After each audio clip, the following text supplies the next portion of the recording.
আজকে একটা ভিডিও দেখলাম, ভিডিও দেখে মধ্যপ্রদেশের একজন বিজেপি নেতা একজন মধ্যপ্রদেশের আদিবাসী সম্প্রদায়ের একজন মানুষের উপর প্রসাব করছেন। মানে ধিক্কার জানাই এরকম বিজেপি নেতাদেরকে। এবং বিজেপি যেসব নেতা নেত্রীরা বারবার বলেন যে আদিবাসী সম্প্রদায়ের জন্য নাকি বিজেপি পার্টি খুব চিন্তা ভাবনা করেন, আদিবাসী সম্প্রদায়ের মানুষকে নাকি সম্মান করেন, কোথায় যায় এই সব সম্মান?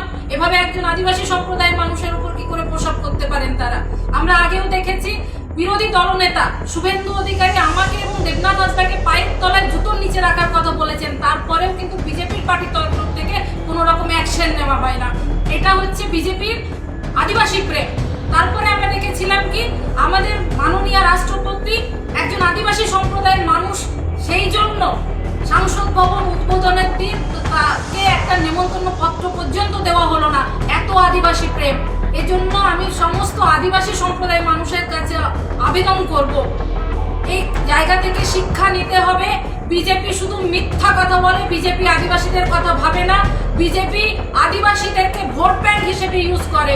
ইমিডিয়েট বিজেপি পার্টিকে প্রত্যাখ্যান করার আহ্বান জানাই একজন আদিবাসী সম্প্রদায়ের মানুষ হিসেবে। दिसम दुनिया रे खबर संताली ते ᱧᱮᱞ लगी ते सब्सक्राइब तो उन पे सरना खबर सब्सक्राइब लेखान कौडी दो बांग लगा। दिसम दुनिया रे खबर आपे को तला रे सरना खबर।